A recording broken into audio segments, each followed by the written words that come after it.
इसको मोनोकुलर, इसको binocular microscope, ठीक है। आगे आगे इसको बोलते हैं सेंट्रीफ्यूज मशीन।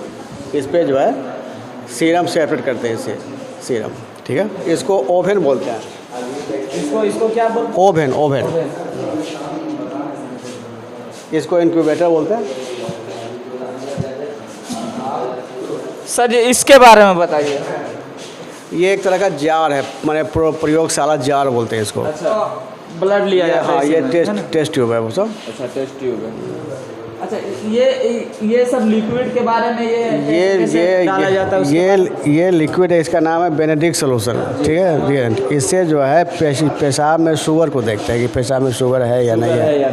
हाँ, ये ESR मशीन है, इसको ESR बोलते हैं। ESR स्टैंड, इसको ESR बोलते हैं। ESR स्टैंड प्लस ट्यूब, ठीक है।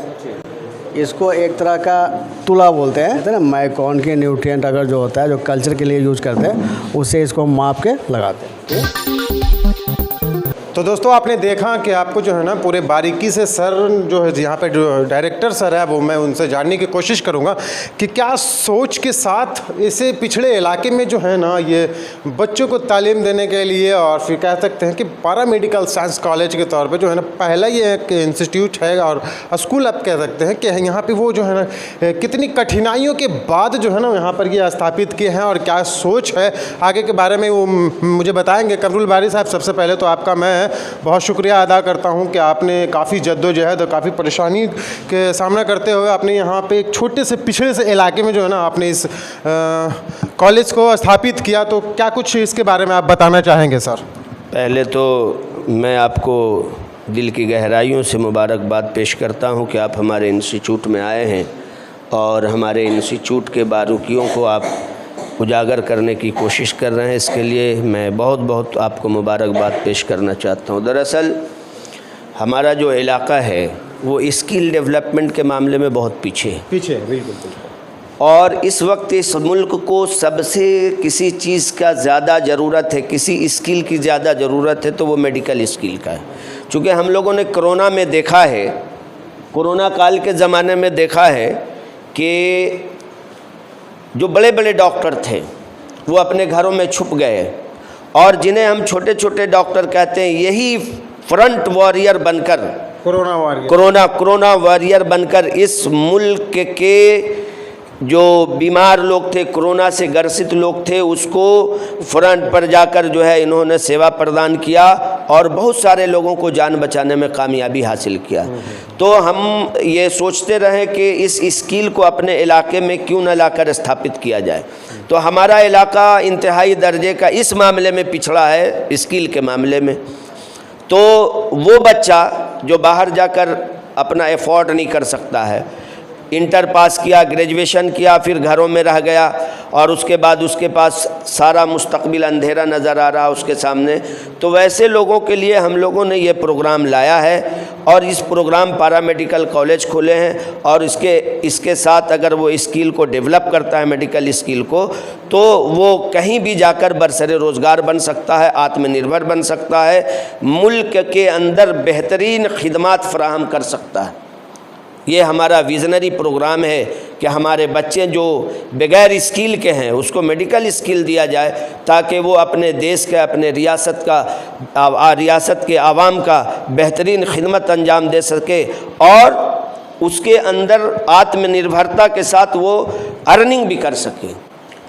सर जहाँ तक बात की जाए तो जो आर्थिक रूप से कमज़ोर होते हैं, पढ़ने में वैसे बच्चे जो है ना, आपने बहुत गौर फिक्र किया होगा तो देखा होगा कि पढ़ने में बहुत अच्छे बच्चे जो है ना होते हैं, लेकिन उनको कहीं ना कहीं जो है ना फाइनेंशियली, आर्थिक रूप से जो है ना उसको कहीं ना कहीं ढकेलने पे मजबूर हो जाती है कि वो जो है ना काम करने की तरफ जो है ना कूच कर जाते हैं बड़े शहरों में कि जो है ना 12th कर लिया, ISC कर लिया आगे की पढ़ाई के लिए। तो वैसे बच्चों के लिए और वैसे गार्जियनों से आप क्या कुछ अपील करना चाहेंगे? मैं आपसे भी अपील कर रहा हूँ, उन गार्जियनों से भी अभी अपील कर रहा हूँ कि जो मेधावी छात्र हैं, जिसके अंदर टैलेंट है, उनको मेरे पास ले आएँ।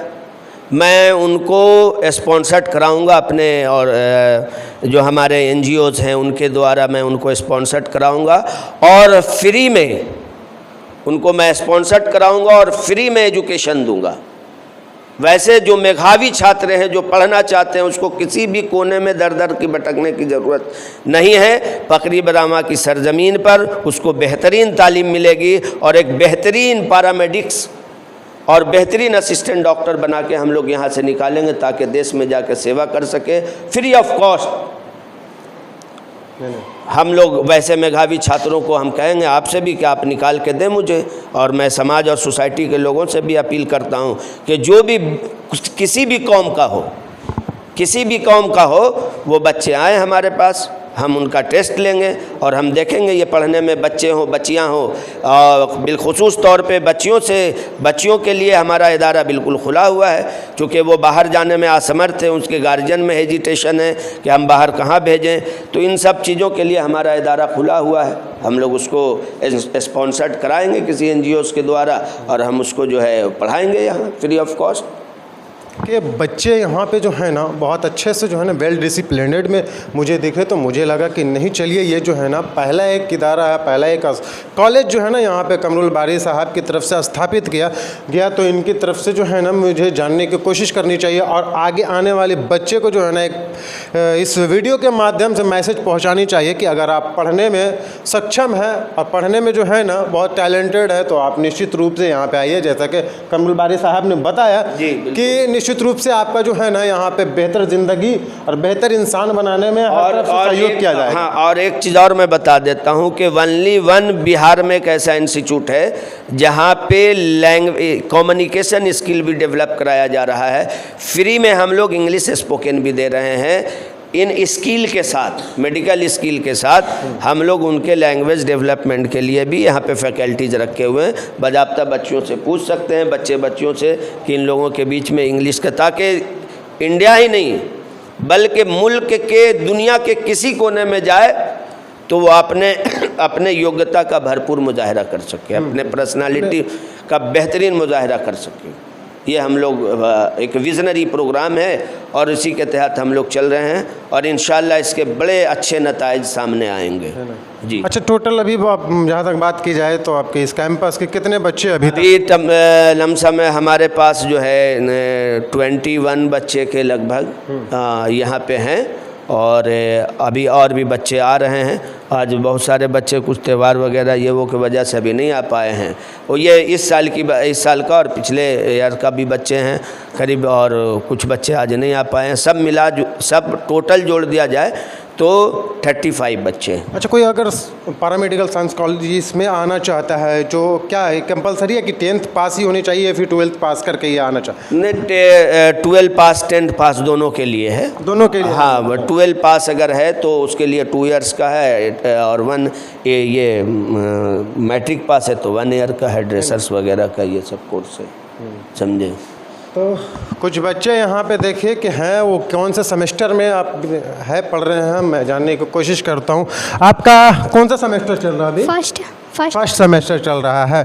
यहाँ पे पढ़ाई हो रही है सही से? आपको पैरामेडिकल में जो रिलेटेड जो होते हैं वो तमाम चीज़ें बताई जा रही हैं? जी, थ्योरी के साथ बताई जा रही, थ्योरी और फिर प्रैक्टिकल दोनों बताया जा रहा है ना सर की तरफ से? जी। समझ में आता है ना सर जो पढ़ाते हैं? Of course. बहुत धन्यवाद आपका। आपका नाम? समन ताहिर। आप कौन से सेमेस्टर में? फर्स्ट में आप भी हैं। सर जो बताते हैं थ्योरी के साथ प्रैक्टिकल तो समझ में आता है? अच्छे से समझ पाती हैं आप? जी। बहुत धन्यवाद। आपका? मेरा नाम नेमत परवीन है। कौन सा सेमेस्टर चल रहा है? फर्स्ट सेमेस्टर चल रहा है। फर्स्ट सेमेस्टर में अगर बात की जाए तो अभी कौन सा सर प्रैक्टिकल में क्या कुछ आपको बताया, तो कुछ बताना चाहेंगे?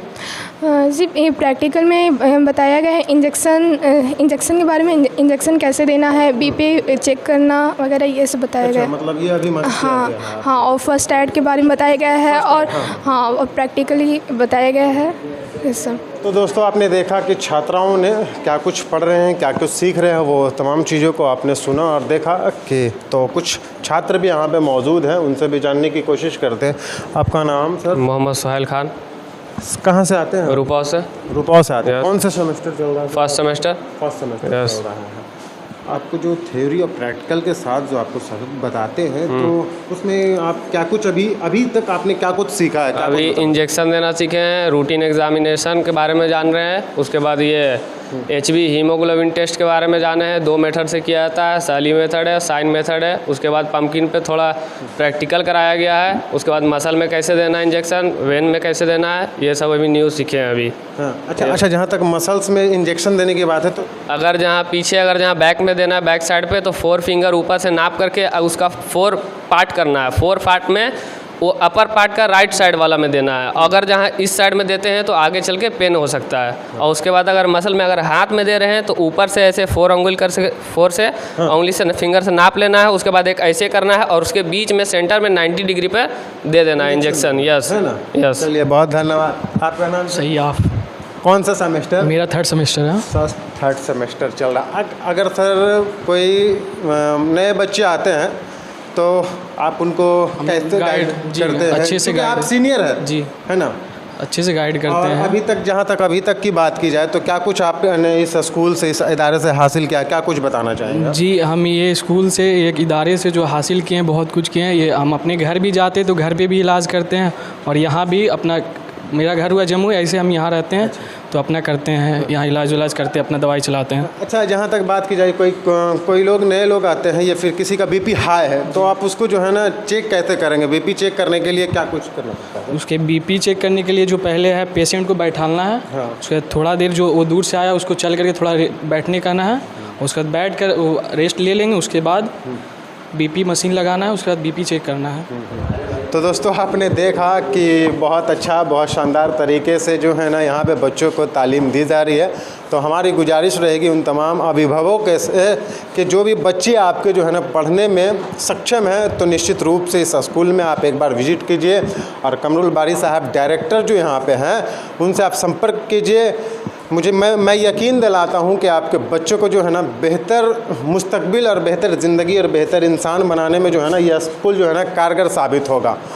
बहुत शुक्रिया, बहुत धन्यवाद। मिलते हैं कहीं दूसरी वीडियो।